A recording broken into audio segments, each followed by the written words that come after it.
Welcome to another installment of a segment where we dive into Elder Scrolls Online's many sets and explore what sort of builds you can make.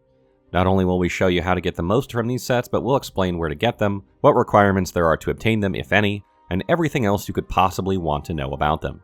In this article, we take a look at the Naga Shaman Set, which is used to buff with minor mending and minor vitality. This set was added to the game with Update 20 Murkmire, which launched in October and November of 2018. Naga Shaman was one of 3 crafted sets added in the update. It can only be crafted at the set crafting station located in Murkmire and requires 2 traits known in order to craft pieces of it. The Deep Swamp Forge crafting station can be found in Murkmire at the westernmost part of the map.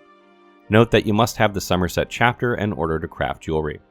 Although the Murkmire DLC is required to gain access to the needed crafting station, players can of course still have another person craft it for them if they do not own the DLC. Since it is crafted, it can be made in any craftable style, light, medium, heavy armor, all weapons, shield, and jewelry. This also means that you can add any trait to this set while crafting. The Naga Shaman set increases healing taken by 4%, healing done by 2%, and increases maximum magicka. The 5-piece set bonus grants minor vitality and minor mending while casting any ability that grants a damage shield. Minor vitality adds 8% healing received, and minor mending adds 8% healing done. To sum it up, upon casting any damage shield ability, you receive 4% healing taken, 12% healing done, and 8% healing received from this set alone. This makes Naga Shaman a set decent for tanks and some PvP players. Naga Shaman increases all 3 healing components when a damage shield ability has been cast. There isn't a lot of information out there on how this all works, so I'll note it here for convenience. The formula to figure out how much healing you will get is as follows. Note that healing done, healing taken, and healing received all affect the healing of potions as well. This formula allows us to calculate just how much healing a skill can do based off a number of factors. Since tooltips reflect the changes of healing done already, you can take the tooltip, multiply that by healing taken, and multiply that by healing received to get the actual number the skill will do. You can use this formula to theory craft just exactly how much healing you can get from skills this way. Let's do an example. Let's say you want to calculate how much healing Breath of Life would heal you if you have a tooltip value of 7,703. Let's say your healing done is 25%, your healing taken is 16% from Jailer's Tenacity and Rapid Mending, and your healing received is 30% since you were hit for a quarter of your health in one attack. You would take 7,703, multiply that by 1.16, and then multiply that by 1.30, and you would get a value of 11,616. You do not need to factor in healing done here, as the game has already done that for you. The following are things that grant healing done, healing taken, and healing received. What you need to know about Naga Shaman. How this set works is that whenever you cast an ability that grants a damage shield, you gain the minor mending and minor vitality buffs that last for 6 seconds and occur every 6 seconds. This means the set bonus can be active at all times as long as a damage shield is cast every 6 seconds. Minor mending and minor vitality cannot be refreshed by spamming a damage shield ability before they run out. Therefore, timing is crucial to have both buffs active all the time without wasting precious resources. An important note is that this set bonus only procs from skills that are actively used. Passives that grant damage shields do not proc this set bonus. The Reinforced Champion skill that grants a damage shield when blocking won't grant you minor vitality and minor mending, and that goes for sets like Iceheart as well. In short, you must use a skill that grants a damage shield to gain this set's 5-piece bonus. Having a skill to cast a damage shield on yourself or others is vital to making this set useful, and without it, it makes no sense. The following is a list of skills that grant damage shields. Minor mending and minor vitality cannot stack with the same buff from other sources, which makes this set less useful to Dragon Knights and Templars who gain these buffs from skills.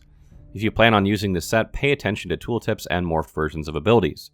No need to have minor vitality and mending at all coming from skills when you already have it from the set.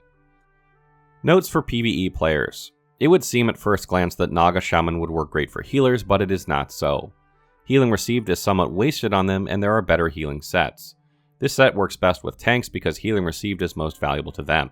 However, this set is not for every tank and is tailored to ones that can cast damage shields and healing skills. That is why 3 primary tank candidates for wearing this set are Templar, Dragon Knight, and Sorcerer. Templar tanks work great with this set since they have the Sun Shield ability that puts a powerful damage shield on them. That affects their healing skills like Puncturing Sweep, Rite of Passage, Rush Ceremony, Repentance, and Cleansing Ritual.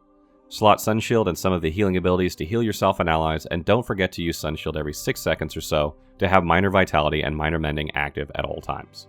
Dragon Knight tanks have a few skills that grant damage shields: Ferocious Leap, Hardened Armor, Magma Shell, and Obsidian Shield. By casting any of these, you will receive minor mending and minor vitality from the set, and it will affect Dragon Knight healing abilities, Obsidian Shard, Shattering Rocks, Ash Cloud, Dragon Blood, Inhale, Flame Lash, Burning Embers, and Cauterize. Sorcerers are uncommon tanks, but with Naga Shaman they can fulfill the role substantially. To combine Naga Shaman, Sorcerer, and tanking, you need Conjured Ward. It's the only skill they have that grants a damage shield. Casting Conjured Ward boosts their healing abilities, Absorption Field, and Dark Exchange. The Naga Shaman set for these tanks is only one part of the equation though, and here are some sets that you can combine with this one for great effect. Monster Helm sets are great themselves, but there are some that work better with Naga Shaman, and they are as follows. Notes for PvP players.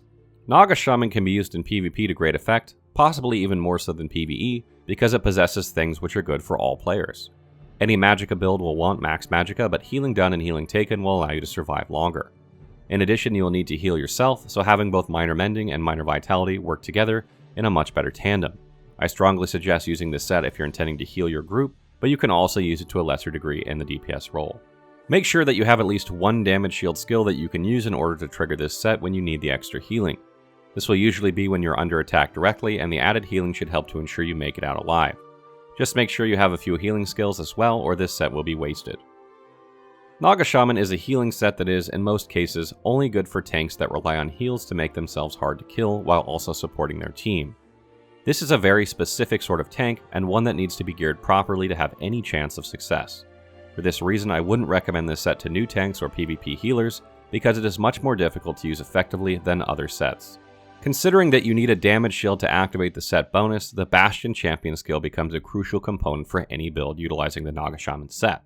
Place many points into it to increase the effectiveness of damage shields you put on yourself or allies. 25% may not seem like a lot, but every little bit helps when tanking. The Ritual Mundus Stone is best used with the set to increase healing even further, and using the Divine's trait on armor pieces pushes this all the way up to 15% on legendary gear. As for weapons, the Power trait is the one that should be used with the set to increase healing.